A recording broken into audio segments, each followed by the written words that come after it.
Nehemiah chapter 4. Now when Sanballat heard that we were building the wall, he was angry and greatly enraged, and he jeered at the Jews. And he said in the presence of his brothers and of the army of Samaria, "What are these feeble Jews doing? Will they restore it for themselves? Will they sacrifice? Will they finish up in a day? Will they revive the stones out of the heaps of rubbish, and burned ones at that?" Tobiah the Ammonite was beside him, and he said, "Yes, what they are building, if a fox goes up on it, he will break down their stone wall. Hear, O our God, for we are despised. Turn back their taunt on their own heads, and give them up to be plundered in a land where they are captives. Do not cover their guilt, and let not their sin be blotted out from your sight. For they have provoked you to anger in the presence of the builders." So we built the wall, and all the wall was joined together to half its height, for the people had a mind to work. But when Sanballat and Tobiah and the Arabs and the Ammonites and the Ashdodites heard that the repairing of the walls of Jerusalem was going forward, and that the breaches were beginning to be closed, they were very angry. And they all plotted together to come and fight against Jerusalem and to cause confusion in it. And we prayed to our God, and set a guard as a protection against them day and night. In Judah it was said, "The strength of those who bear the burdens is failing. There is too much rubble. By ourselves we will not be able to rebuild the wall."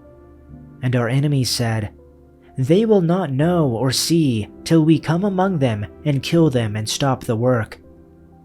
At that time, the Jews who lived near them came from all directions and said to us 10 times, "You must return to us." So in the lowest parts of the space behind the wall, in open places, I stationed the people by their clans, with their swords, their spears, and their bows. And I looked and arose, and said to the nobles and to the officials and to the rest of the people, "Do not be afraid of them. Remember the Lord, who is great and awesome, and fight for your brothers, your sons, your daughters, your wives, and your homes." When our enemy heard that it was known to us and that God had frustrated their plan, we all returned to the wall, each to his work. From that day on, half of my men did the work, while the other half were equipped with spears, shields, bows, and armor. The officers posted themselves behind all the people of Judah who were building the wall. Those who carried materials did their work with one hand and held a weapon in the other, and each of the builders wore his sword at his side as he worked. But the man who sounded the trumpet stayed with me. Then I said to the nobles, the officials, and the rest of the people, "The work is extensive and spread out, and we are widely separated from each other along the wall. Wherever you hear the sound of the trumpet, join us there. Our God will fight for us." So we continued the work, with half the men holding spears, from the first light of dawn till the stars came out. At that time I also said to the people, "Have every man and his helper stay inside Jerusalem at night, so they can serve us as guards by night and as workers by day." Neither I nor my brothers, nor my men, nor the guards with me took off our clothes. Each had his weapon, even when he went for water. Chapter 5. Now the men and their wives raised a great outcry against their fellow Jews. Some were saying, "We and our sons and daughters are numerous. In order for us to eat and stay alive, we must get grain." Others were saying, "We are mortgaging our fields, our vineyards, and our homes to get grain during the famine." Still others were saying, "We have had to borrow money to pay the king's tax on our fields and vineyards. Although we are of the same flesh and blood as our fellow Jews, and though our children are as good as theirs, yet we have to subject our sons and daughters to slavery. Some of our daughters have already been enslaved, but we are powerless, because our fields and our vineyards belong to others." When I heard their outcry and these charges, I was very angry. I pondered them in my mind, and then accused the nobles and officials. I told them, "You are charging your own people interest." So I called together a large meeting to deal with them and said, "As far as possible, we have bought back our fellow Jews who were sold to the Gentiles. Now you are selling your own people, only for them to be sold back to us." They kept quiet because they could find nothing to say. So I said, "The thing which you are doing is not good. Should you not walk in the fear of our God, because of the taunting of the nations, our enemies? And likewise I, my brothers, and my servants are lending them money and grain. Please, let's do this without interest.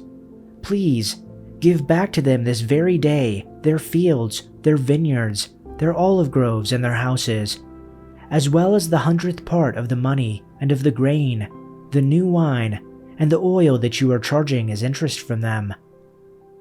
Then they said, "We will give it back and will require nothing from them. We will do exactly as you say." So I called the priests and made them take an oath to act in accordance with this promise. I also shook out the front of my garment and said, "So may God shake out every person from his house and from his possessions who does not keep this promise. Just so may he be shaken out and emptied." And all the assembly said, "Amen," and they praised the Lord. Then the people acted in accordance with this promise. Furthermore, since the day I was appointed to be their governor in the land of Judah, from the 20th year to the 32nd year of King Artaxerxes, for 12 years, neither I nor my kinsmen have eaten the governor's food allowance. But the previous governors who were before me laid burdens on the people and took from them bread and wine, besides 40 shekels of silver. Even their servants domineered the people. But I did not do so because of my fear of God. I also applied myself to the work on this wall. We did not buy any land, and all my servants were gathered there for the work. Moreover, there were at my table 150 Jews and officials, besides those who came to us from the nations that were around us. Now that which was prepared for each day was 1 ox and 6 choice sheep. Also birds were prepared for me, and every 10 days all sorts of wine were provided in abundance. Yet for all this, I did not request the governor's food allowance, because the forced labor was heavy on this people. Remember me, my God, for good, in return for all that I have done for this people. Chapter 6. Now when it was reported to Sanballat, Tobiah, Geshem the Arab, and to the rest of our enemies that I had rebuilt the wall, and that no breach was left in it, although at that time I had not installed the doors and the gates, Sanballat and Geshem sent a message to me saying, "Come, let's meet together at Kepharim in the plain of Ono." But they were plotting to harm me, so I sent messengers to them, saying, "I am doing a great work and am unable to come down. Why should the work stop while I leave it and come down to you?" Then they sent messages to me 4 times worded in this way, and I answered them with the same wording. Then Sanballat sent his servant to me in the same way a 5th time, with an open letter in his hand.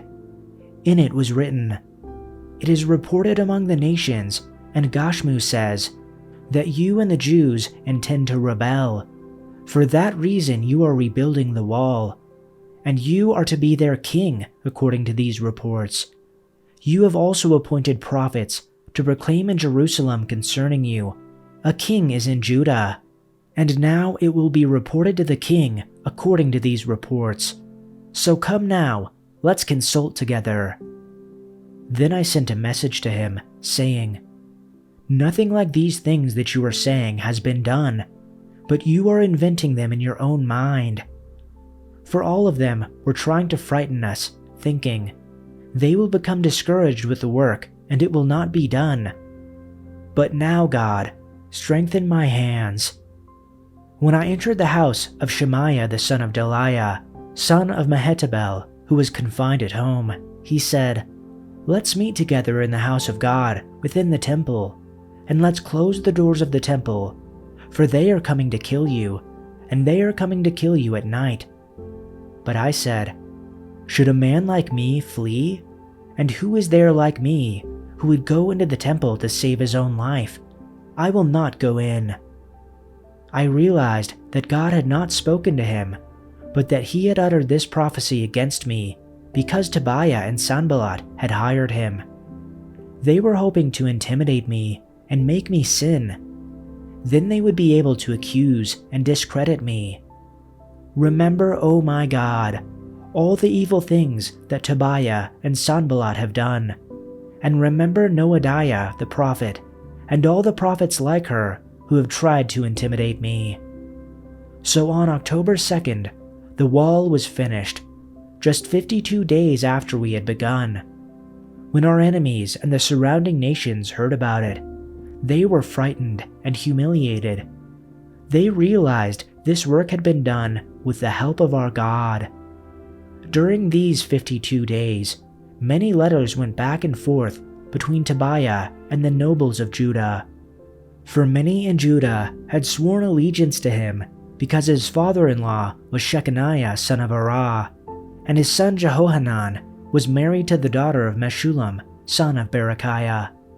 They kept telling me about Tobiah's good deeds, and then they told him everything I said, and Tobiah kept sending threatening letters to intimidate me.